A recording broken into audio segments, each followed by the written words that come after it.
Oh, look, it's an incredibly sad story, but very important, I think. Yeah, and this was only happened 3 days ago, right? So, it's reported suicide. She was the chief witness with the Jeffrey Epstein trials, and her willingness to continually testify, despite a lot of procedural incompetence, brought all the other witnesses out of the woodwork, and that's very typical of an 11. 11 is the double pioneer because one is the pioneer. And 11 looks like an equal sign. It's about gender equality and humanitarian work, lifting people up. And so she was very typical of an 11 in that she didn't give up, and she was very inspired to change the world. But there was a lot of sadness to her life, and unfortunately sounds like she was abused from her birth to almost her death. So that, I don't know if it's always something we can avoid, but I'd like to think it's something we can transform with podcasts like this and education. I think one of the challenges with the 11s is they're often very good at certain things but not others, and that disconnect can lead them to being very judgy of themselves and not asking for help, and it's a shame.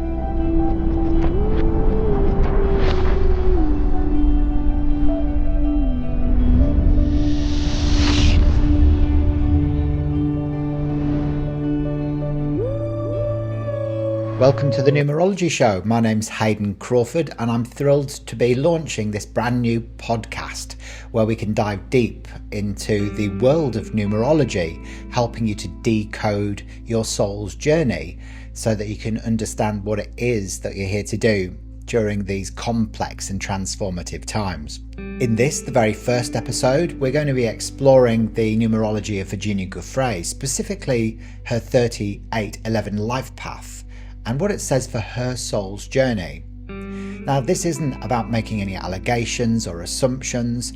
It's merely an investigation, an exploration into the subject of numerology and the wisdom that we can extract from someone's date of birth and what it reveals about their life path and their purpose.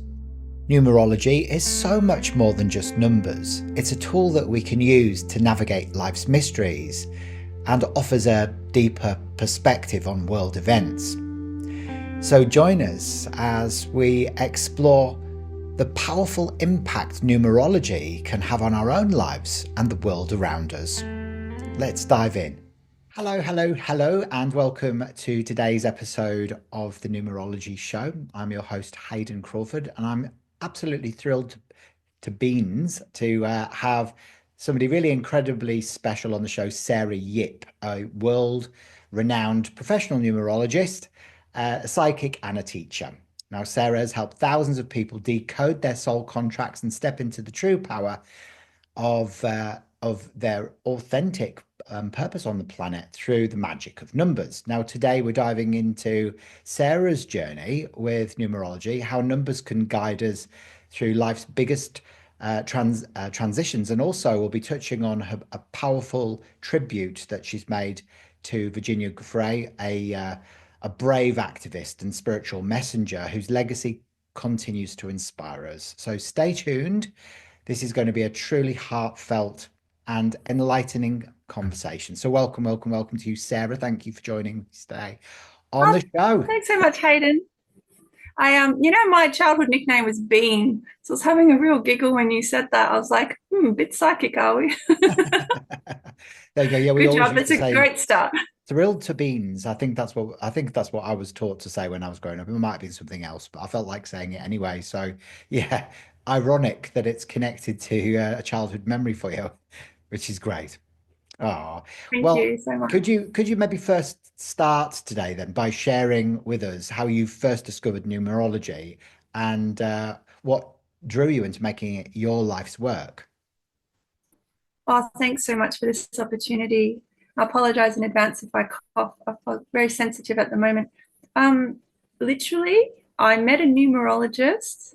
Her name was Michelle, and she was at the Mind Body Spirit Festival when I was starting my palmistry career, and she was glowing, and I couldn't believe how beautiful she was. And I said, "Wow, what's your job?" And she said, "I'm a numerologist." And I remember thinking, they must be the best people. And then probably shortly after that, I came across numerology in a couple of books.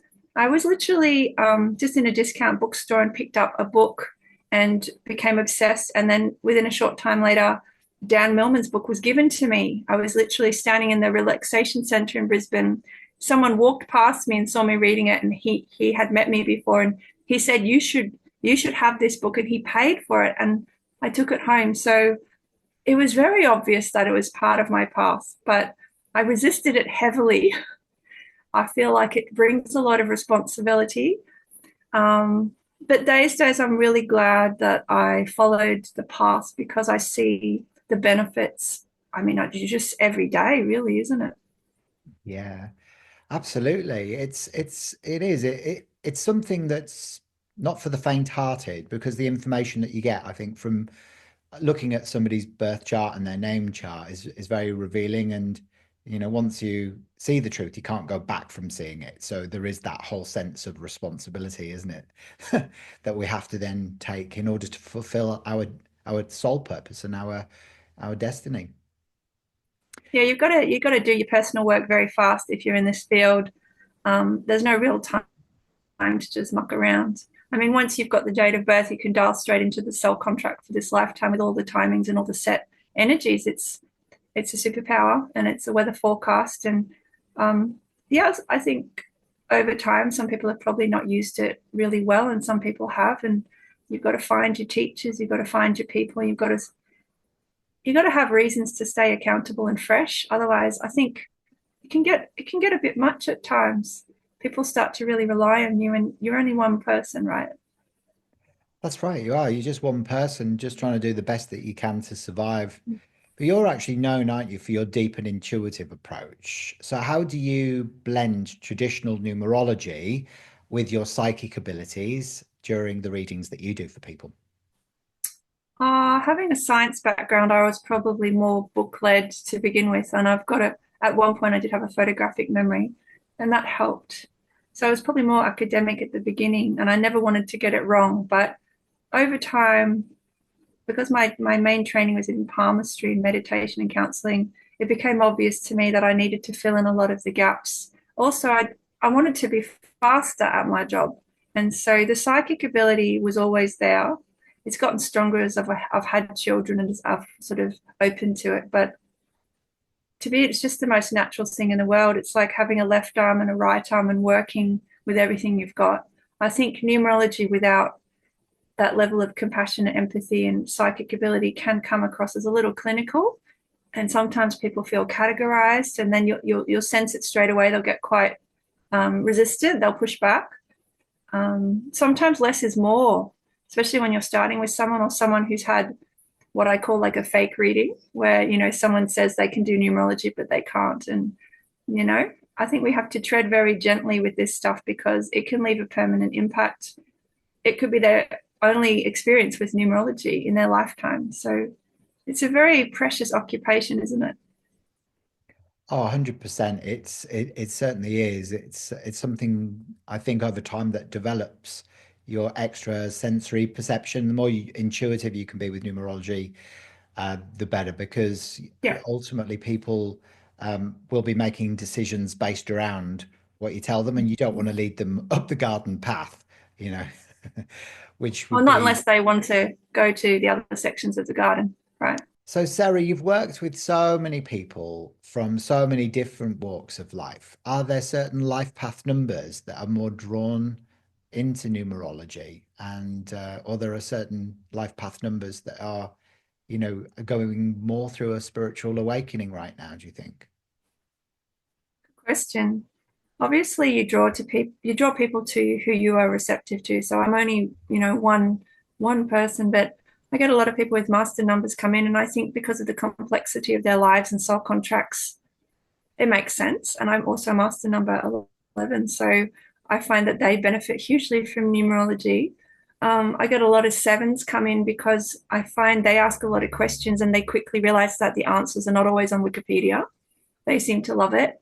And then you have the kind of more reticent people, like the fours will come in because something spooky with their property or their kids and they want a practical solution. Or the nines will come in when they've tried everything else and they're like, okay, buck stops here. So there's numbers that kind of jump a little sooner. master number people for me have always been a little bit more excited about it. I think at one point 33% of my wait list was master 33s, which was perfect and funny. Um, yeah, so I guess that's my own experience, but you might have a different one.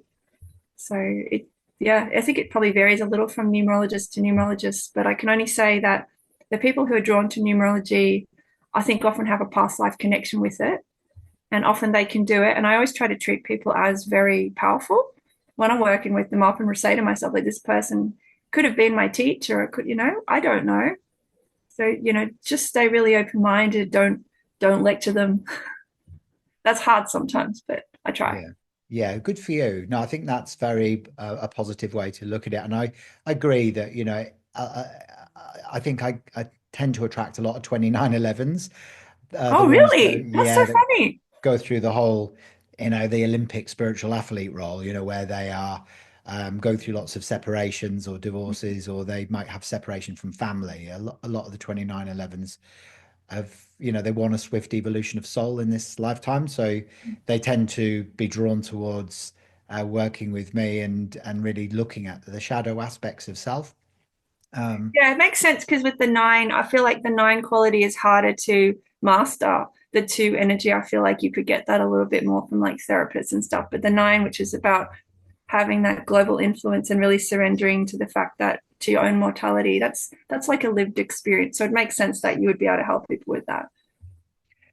Yeah, it's interesting, but I think that it does vary. I'm not sure, yeah, whether there is a specific alignment to certain people coming with to you, but you do find waves of numbers. Yeah, I think that's yeah, it. They come in clusters, so yeah. I might have a few weeks where it's all 11s or all sixes or all nines, but ultimately you touch upon everybody, I think, and that's what's so brilliant about it. Have you kind of been involved in any form of documenting, the work that you've done with various different life path numbers, or what is the main number that you focus on in your work? Is it their ruling number or their life path number, or do you focus more on the maturity number, or do you focus more on their soul urge number? Where do you start your readings with people? Yeah, that's a great question. I was going to say 2025 is a nine universal year, so a lot of the nines have been coming in finally because it can take them a while to ask for help, and every month has a different number. So I cultivate my clients by putting like forecasts out saying, May's the big month for five, so come in. But yeah, go back, Sarah, go back. You're asking me a very good question, weren't you? Documentation. I document a lot. I have thousands of my handwritten charts in a sort of a secure place, and I do quite, I do everything by hand because I feel. I understand you can do it with a computer, but I like to kind of trace the path. So I do start with the life path, but it's really very much 25% of the chart. Then I move on to the name. We look at the grids, we look at the date of birth, lines, we look at the pinnacles, challenges, personal years. Then we'll move on to a 12-month forecast with the personal months and plan away. So it's quite structured and it allows me to then get really good feedback. And I also survey clusters of life paths, which I'm doing at the moment, and try to get on the ground understanding of what it's like to be them. Wonderful. So it's almost like that analytical aspect of self, you're bringing that analysis into your charts and really looking thoroughly and deeply into them and giving them a structured process that It's they can very follow. structured. The whole chart has every working on it. So in one page, you have the whole system I use. There's no mystery, all the ingredients are there. Essentially, they can teach themselves numerology by having a reading.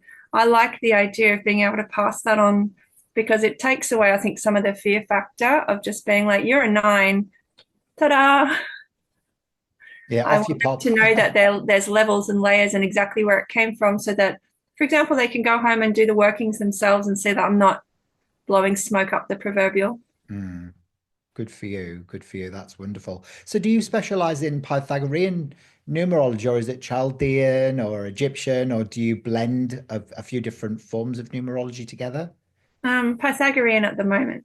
I've because of I use other things, I use palmistry a lot, tarot, clairvoyance, holistic counseling. So numerology for me is it's for a certain type of reading, certain type of situation. But that said, for some reason, everyone always comes to me for it. I think it's because I write a lot about angel numbers and a lot about famous people. I know that there's other numerologists out there with a deeper understanding for sure, but I think I'm pretty grassroots and I like media. Like my dad was in TV, my ex was in TV. I've done a lot of radio and I feel very comfortable broadcasting, and I think that's where I can help. Mm, wonderful. That's great. So, talking about master numbers earlier on, do you, do you have an explanation why, master numbers seem to have such intense life journeys? Yeah. Yeah, high highs, low lows, double the learning. When you look at a master number holder's chart, there's usually a lot more karmic numbers, karmic debt numbers, if you call them. And I think that makes total sense. They want to really clean stuff up. I think the other thing is you see them associated with star people, and there's a lot of star people activating right now. So, for example, we're seeing waves of Master 22s come through in the current generation. And that makes sense because 22 is about forever love, partnerships, collaboration. And that was kind of a missing ingredient, I think, during our century. So I feel like there's a little bit of cooking upstairs, and they're like, oh, we're short of tomato soup. Better get those tomatoes out of the garden. And I feel like because I feel like we choose different life paths each lifetime, yeah, it's just based on the prevailing conditions, what's on offer, and then the souls just take whatever life path is available. So there's lots of life paths on the earth right now which won't come back for 100 or 200 years. I find that so fascinating. So, could you elaborate on that a little bit, Sarah? What do you mean? Oh, well, like, I might go reverse example.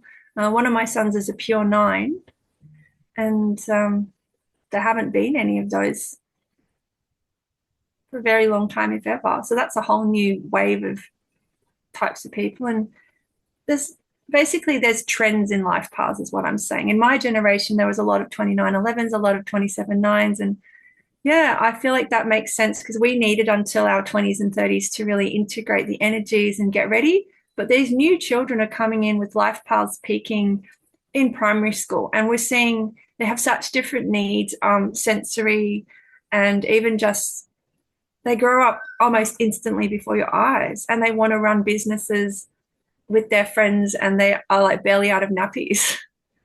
So it's like mobile phone technology. I just think it's evolved a lot, and the numbers reflect that. So, could you give an example of a chart of maybe a child that grows up quickly? What would their chart typically look like? Is it Well, it the might have, an early blooming life path, like a pure 8, pure 9. One of my children has that. Um, a lot of 2s. So they're learning really easily from other people and from mimicry. And I mean, that obviously makes sense because of, 2022 and all that stuff. But I have to say, especially the post-COVID children for me are very mature, which makes sense because if you consider that Earth is like a television show for the galaxy, the people watching the Earth show going, hey, that looks like a great time to visit, are obviously your reverse psychology type souls. And they've come here and they've just got the biggest smile on their faces and they're going through the gnarliest things. And you're like, wow, that's so cool. So I guess what I'm trying to say is I feel like Earth is just one cog in the system, and the life paths allows people to kind of have a particular experience, but it's just for one lifetime. And I always say to people, like, don't get life path envy, especially, people like, I want to be a master number, but often they've actually got it in their chart and or they don't, like when you really explain it. They love what they are because they chose it when they're at their fullest, highest potential with all their spirit team. There's no accidents, and you have the perfect number for what you truly want. So what does your chart say about you then? And how do you use the major influences within your own Oh, numerology wow. No one's to ever make asked me that. good decisions about yourself and what choices that you make for your career? Oh, now you put me on the spot, haven't you? It's a cheeky question. Well, I've got 3 1s in my date of birth and then the 11, so 5 1s in my grid. And I'm really finding it very hard to sit still, as you can see. And I've always known I'd need a mobile lifestyle. And having 3 little boys has been conducive to that. I'm always on my feet and active. I have nothing in the middle of my grid, so I have no 4, 5, or 6. So I'm a non-conformist late bloomer. And I try to give myself some slack because I can't pretend. I can't stay in a job that I don't like. My face gives it away and I get fired.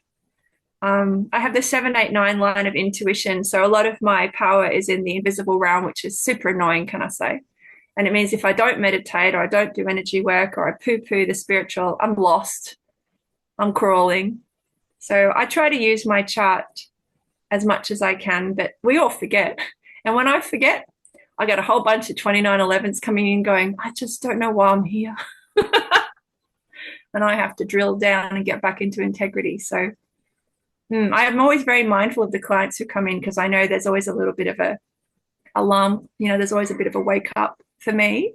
I can never really just relax. And that's what I like about the job.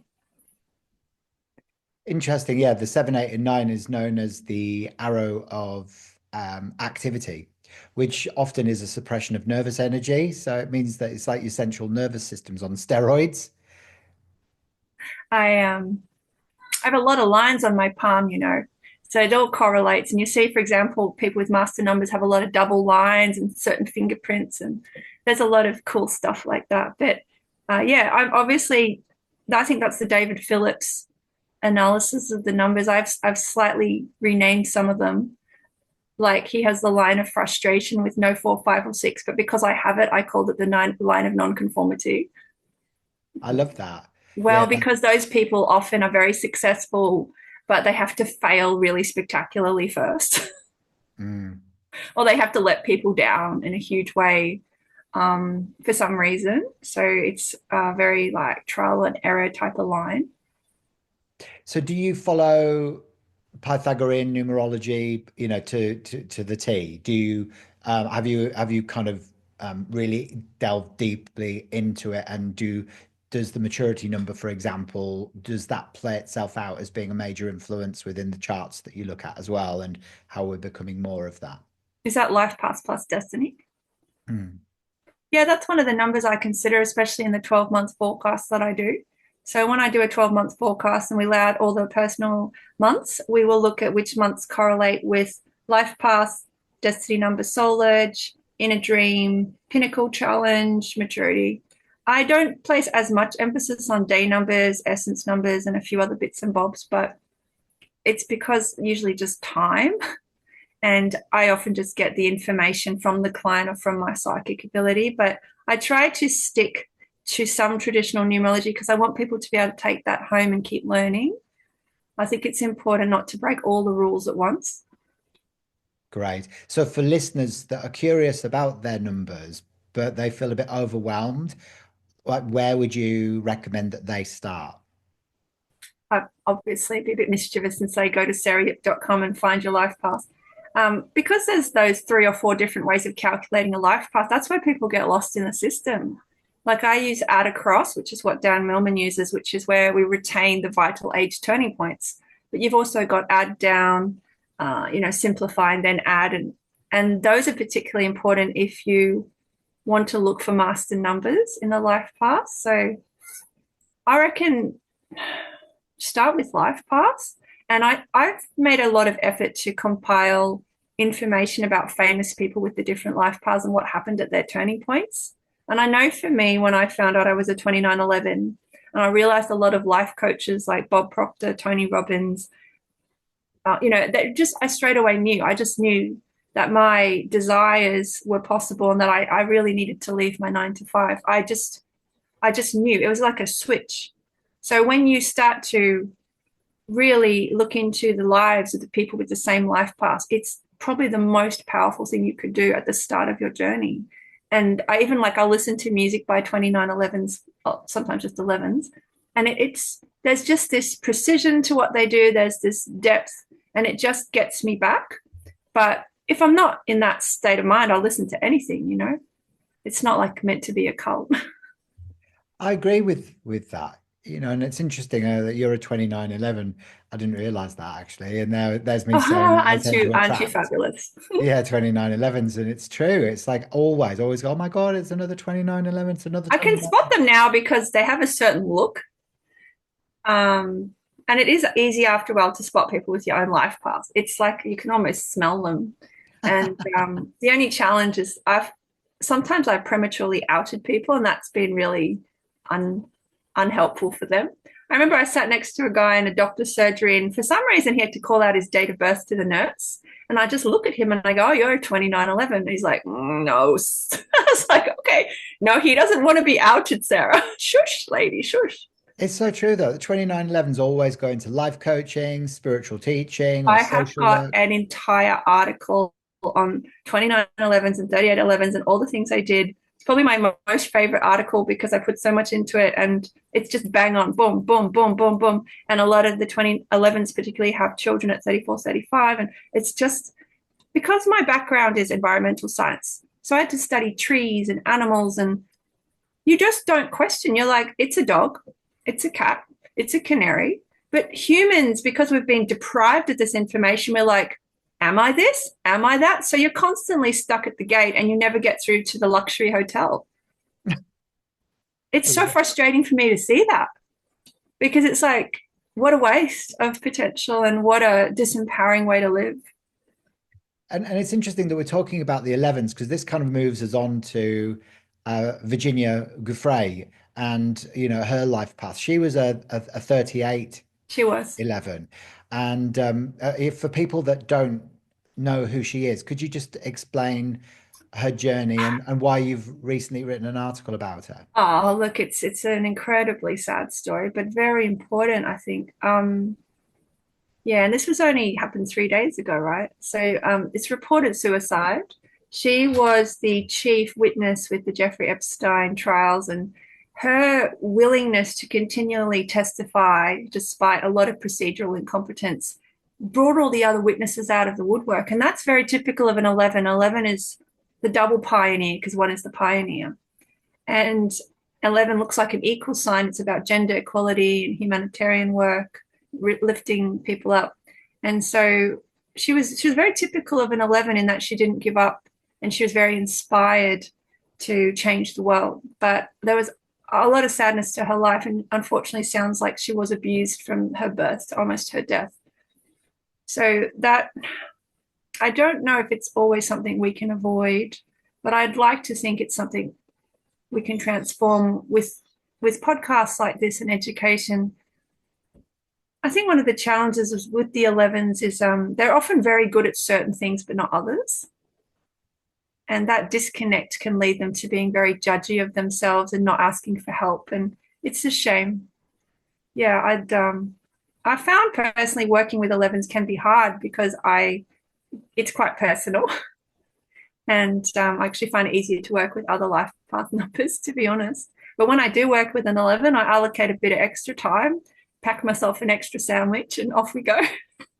So, but what prompted you into writing about her life through the lens of numerology? Well, the how do I put this? I just know, like I just literally get the same way a journalist gets a brief from their editor. I'll just get these briefs, which I suppose is tapping a tiny bit into the world of mediumship and stuff, right? But I've written about a lot of famous people, and they don't always leave you alone after you've finished, and they'll wake you up to tell you there's something you've missed. Her energy is everywhere, and I think it's some people actually do more after they die. And I think she might be one of those people, even though it sounds kind of morbid, right? But I don't know what to say. I just her energy is everywhere, and it seemed important to address it. One of the things that annoys me is when you get media outlets always perpetuate the same story and not really look deeper. And for example, like when I did my article on her, I was thinking, the media always like to use really sexy photos of her.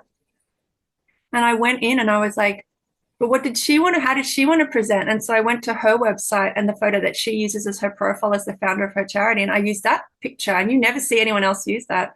Hopefully it's okay, right? But I don't know. Because you I, mentioned that yeah, Virginia, being a master number 3811 slash 2 path, a spiritual messenger is the archetype that's yeah. associated with that. So could you elaborate on what themes typically show up for people with this life path? Are they always, do they always choose the path of the master like that? The No, no, no. I think a lot of master number holders, 80% of the time, live as the simpler vibration. So a lot of her life, she would have been living as a two. And a lot of my life, I live as a two. And the 11, it's about standing up when the time is right and when no one else is able to. And it's like like being a superhero, not all the time. It's like the Clark Kent thing, you know. At 38, which was her adult turning point, that's when she took Prince Andrew to court in New York, and then he settled with her for quite a big sum, I think, huge sum actually, it was millions of dollars, and she gave some to other victims, and that was her life path turning point in her chart. Sorry, it's a it's a hard topic to talk about. It's very sad. Unfortunately, sometimes, like I said, people seem to do more after they've passed. I don't know why that is. Maybe it's part of their agreements with their guides. And there's a lot of conjecture over whether she was a suicide, which is a whole nother podcast, you know. All I can say is I felt very drawn to write about her, particularly when I realized that her daughter was a pure 11.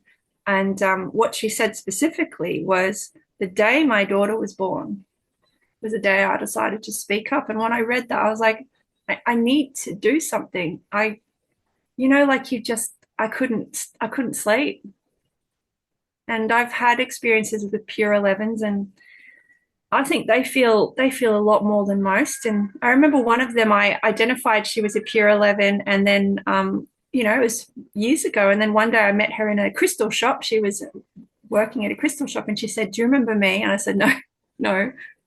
And she goes, "I'm the pure 11. Remember, you hadn't met any?" And I went, "Oh, wow." And she goes, "When I was 11, my parents separated, and it was so hard. But because I knew I was an 11, I did all the research, and it really helped me." That's one of the most profound things anyone's ever said to me. And that's one of the reasons I keep going, even though I don't know, there's like heaps of other things I could be doing. But numerology is a calling, as you've experienced, I'm guessing. Yeah, I love that. That's beautiful. So could you explain what a pure 11 is, Sarah, for people Oh, that don't sure, sure. understand So like how you calculate that? oh yeah, of course, of course. So for example, if your birthday was like, hang on, oh, now you put me on the spot, haven't you? Oh, say it was 7th of January 2001, so 7121. That would add to 11, so a pure 11. Got it. Um, I have been collecting stories of these children. I've got one I made earlier, and they're different. They're different. And a good example is Robert Irwin, who is the son of Steve Irwin. Mm. I've done a whole class on them, and then I used all the money went to the Australia Zoo. And Robert Irwin is a pure nine. And yeah, his father died when he was very young. He's always been in the spotlight. He never really had a normal childhood. With social media and technology and AI, that's what we're seeing in this new generation. Nothing is really private. Everyone is connected. And from the beginning, they're rock stars. And it's like, what do you do with instant gratification on tap? It's a whole new world. It is a whole new world, isn't it? So how is Virginia's daughter, sort of holding up? Do you know much, I, about I her? would definitely be conjecturing here into someone else's business, but what appears to be the case is that she's with the father, and there was a very acrimonious divorce the last few months, and there was some sort of apprehended violence order against Virginia. She was living by herself in the family home, and that's apparently where she suicided. So incredibly sad for everyone. I have worked with the children of victims of crime privately, and I found sometimes the numerology does help them. It's not to say that their parents' death was fated, but that maybe there is just a higher meaning to things, and that they do have a spirit, and that there has been some sort of soul choices made. Because you don't want to sort of, how do I put it? You don't want to use numbers as like an excuse for abuse or things, crime. But I think the main thing about numerology is not the technique, it's just a reminder that you're a soul and that you have choices and that you will go on. I think that's the biggest gift you give anyone, is that remembrance.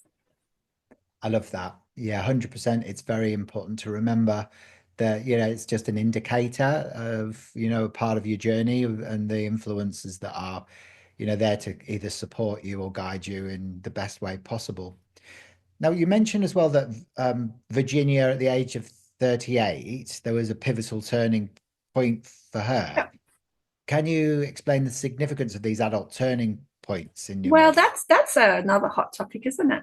I originally heard about this through a numerologist called Max, who I'm not so much in contact with, but yeah, he really helped me at the time, and he talked about these turning points in their life paths, and I went, holy dooly, and I went down the rabbit hole with that. Now it's fun. Oh, I love all that stuff now, and it's so quick, you know. You add up the date of birth, and you're like, boom, boom, boom. People are like, ugh. And yeah, they either book in or they're like, I never want to see you again. Just kidding. But I think, how do I put this? I think some things are predestined. And I would wonder if Virginia at some level had been sent in as a bit of a secret agent to blow up the royal family's secrets. I am conjecturing at this point, but you know, spirit works over very long timelines and over many generations. And in my experience, 11s, particularly 11s, 22s, and 33s, often become whistleblowers, advocates. They get really political because they can't just let it go because they think about the people coming after them, usually because they themselves have been violated in some way, unfortunately. Yeah.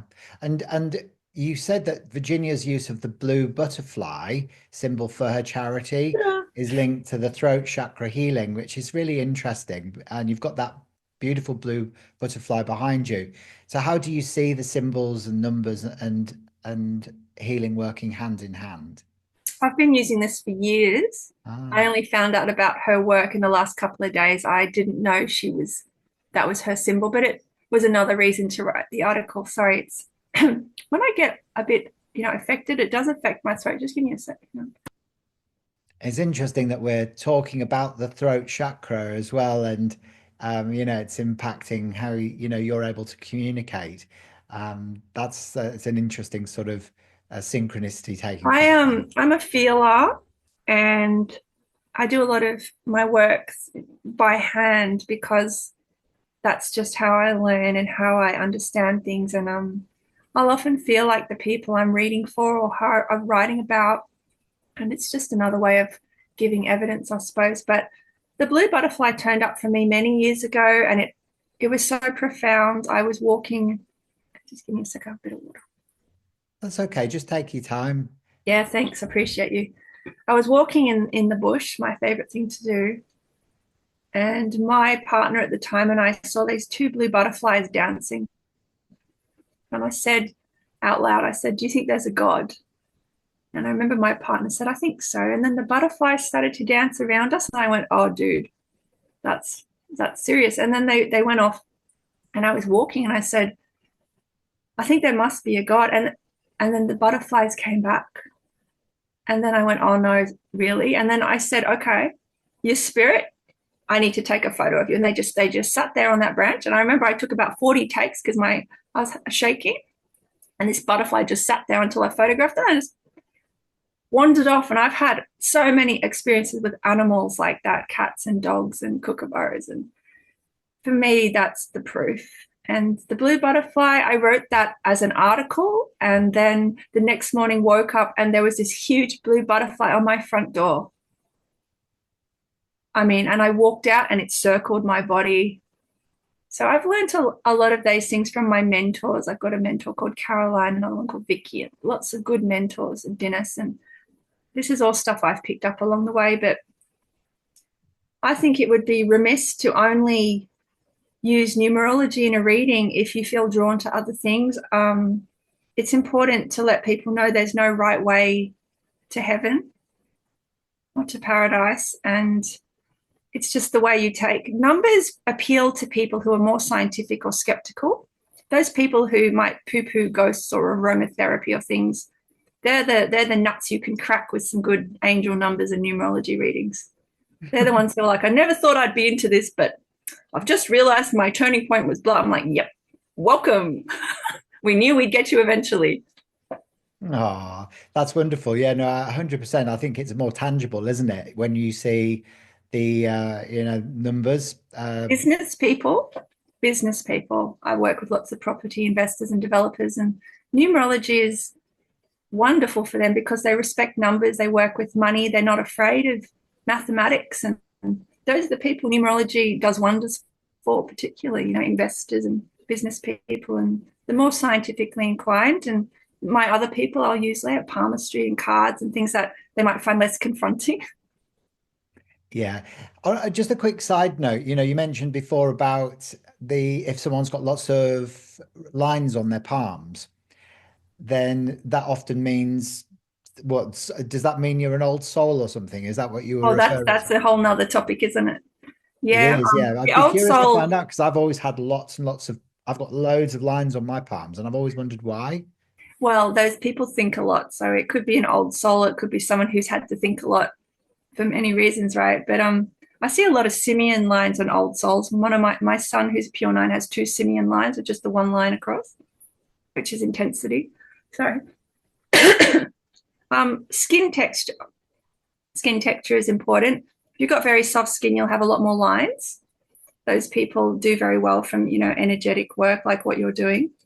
Um, yeah, look, that's just a whole nother talk, isn't it? It The is a lots whole of nother lines talk, but thing is, I was I often interested in just find a quick past life, segue. Yeah. sorry, past life witches. For me, it's always been the past life witches. By the way, which adds to 27/9, just putting it out there. But yeah, past life witches. I get a lot of them come in, and they're all dressed really corporate, and you'd never know, but I can see the little broomstick poking out the back of their car. I love that. Yeah, 100%. There was definitely a past life witch lifetime for me. And actually, medieval times as well, where I was selling herbs and then I was ridiculed and Mm, exposed and persecuted because of all of that as well. Yeah, yeah, so a lot of that persecution energy that carries on with the energy of the 16, which is my birthday number. So it relates to the burning of the witches and the tower, and all of that sort yeah. of stuff. Um, you know. But just going back to Virginia again, because it is something that's moved me quite a lot, actually, Wow, reading I'm that last release. surprised. I thought I literally just said that to you as an example, but I'm really glad that you love it. To be honest, it's such a sad thing. I couldn't process it. I'm so upset. She was only 41. She had three children. I've had lots of friends die in their 40s. One was an 11, one was a 33. And to me, it's just, I can see why it would happen. Like the burnout factor is real when you really want to change the world, but I want to change the statistics. I want to make a difference. And I hope that people will understand now the cost it must have been for her to give all that testimony when she could have been watching Netflix or getting massages. This is something that she wouldn't have been paid to do any of that. Far from it. She was probably quite financially abused. Yeah, absolutely. And I think her crossing has impacted on many people. As you were saying before, maybe her most powerful work will become Yeah. now that she has Lots of crossed. goosebumps. I've done articles on Elvis, Steve Irwin, Freddie Mercury. I mean, and also lots of beautiful women, and their energy is forever. And when you listen to their music or you go to that, like you feel them around, you hear their voices in your ear, and some people will just become a frequency you tune into. And I think she'll be one of them. And I think she'll be a guiding light for lots of people, honestly. And it's an honor to really be able to talk about this. It's sometimes you just think you're so this crazy lady in the dark typing those little posts. um, But it's from a yeah. numerological perspective, what can we learn from the timing and circumstances of her passing, do you think? We're in a 9 year. Lots of people are passing, unfortunately. We've just had the Pope pass in the same week, right? We're in a 4 months, which is about the heart and really, are you following the path of true love? In my experience, it's not about the money or the points or how many. It's about, do you have any regrets? Because I do like past life work too, and the biggest thing is just always to live with no regrets. And I think maybe, just maybe, she lived her life to the fullest as much as she could within so many constraints. I think that's something that people inherently sense about her, and it makes her a little bit of an inspiration. We know when someone's given everything. Mm, I like that. And in your view, how can numerology then serve as a tool for healing trauma, especially survivors of abuse? Goodness me, Hayden. This should be a conference. Let's do a conference on this. It gives you a place to look, straight up. You kind of know which chakras to start working with. And a lot of the Reiki healers and stuff will come and learn this chakra numerology with me or through my blogs, and you just straight away know where to start looking. And I think it gives you a framework for understanding why you might have gone through things, but it's not, as I mentioned, a cop out for like the perpetrators. I think it can bring you your tribe. It can bring you people who can accept you as you are. I think it can help you to access just your spirituality in general. And let's be honest, I think all abuse starts as spiritual abuse. Like when you don't allow someone to be a soul and to know that they're an eternal being, I think that's one of the most profound, awful things you could do to someone. When you just train them to think they're a monkey or they're a clone, or they're only here for a certain time and then they're just dust. I think that's cruel. And I think after that point, you can manipulate them very easily. It's like detaching a baby from its mother. I think it's really important, whether it's through religion, spirituality, meditation, nature, that we find our way back to source and that we work with source from that point onwards. And miracles are possible from that vantage point. That's beautiful. That's so beautiful. I'm a mother. I had the opportunity to hold my children after birth. So many mothers aren't. I chose to leave my 9 to 5 years ago because I wanted to stay home with my kids, and I did readings until the day before they were born. And my work is very child friendly, and a lot of people don't have that opportunity, and I still consider it a privilege. And I would like to see a society where we see children in workplaces, we see animals in workplaces. It's not a big deal to eat lunch. I would like to see humanity back in the workplaces. I'm really passionate about that stuff. Because my own family didn't have that. They were refugees and they had to work 5 jobs, and we didn't get to see them much. And I always felt that was an enormous injustice that ripples down through the generations. Absolutely. It becomes ancestral trauma, doesn't it? You just get used to not feeling, and you don't expect people to be there for you, and it becomes a self-fulfilling prophecy, and it's something I've had to work through a lot. Numerology is fantastic for creating an instant party. As soon as you do it, you're like, oh, I've got friends. I've got people to meet, places to go. It's like, yeah. So you called Virginia a light that lifted so many survivors. How can those carrying similar heavy missions find resilience and hope through understanding their spiritual numbers? Oh, you would be a good journalist, Hayden. You'd blow them out of the water. I have a program called 1111 World Changers, which is to help, at the moment it's mainly women, but to help women who are facing really huge odds to come into the spotlight, find their voice, and,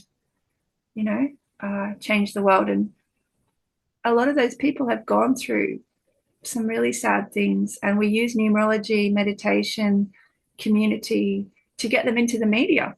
So I do lots of calls like this, get them used to it, and then off they trundle and do their little podcasts. And media training is actually a really important life skill. I was lucky in a way to be born into an entertainment family, and you've obviously learned how to do it, but learning how to project yourself is a great gift to your inner child, and it's a great gift to humanity.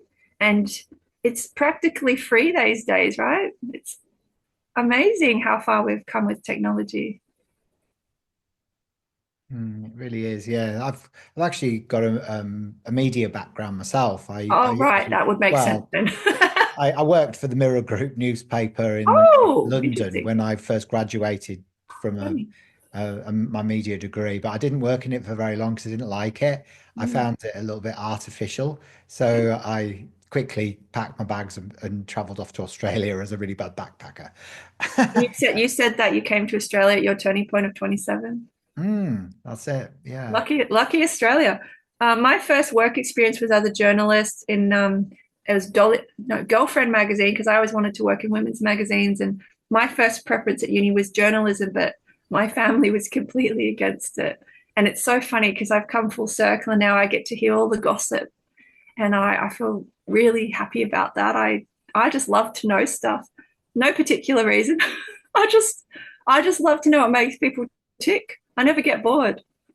Yeah, well, you're very, very good at it as well. Like, I think that you've got a lovely blend of skills that, you've got you're very intuitive and your clairvoyance and of course then your analytical abilities. And it's a lovely blend of all of that together that makes the work that you do so powerful to help other people and to help people really understand numerology as well. So what final message do you feel that Virginia's Life and Numbers leave for the collective? We choose our life path. We choose our family. Our children choose us. We choose our parents. There's a lot of choices that we make, and it's based on the best possible information at the time. And it doesn't mean that you're tied to that contract for the rest of your life. You can renegotiate it. When you do your numbers, that's one of the greatest things you can do in your whole life. It's like the first day of the future. And when you do the numbers of your loved ones, your family, your mother, your father, your children, your pets, you give them an opportunity to heal and to love themselves as they are. So, what I'm saying as my final words is don't keep all the juice for yourself. Start a juice stand. And even if you don't become a professional numerologist like, Hayden and me, do the research anyway, because it's a great way of creating a family history. It's a great way of mending all those old cracks.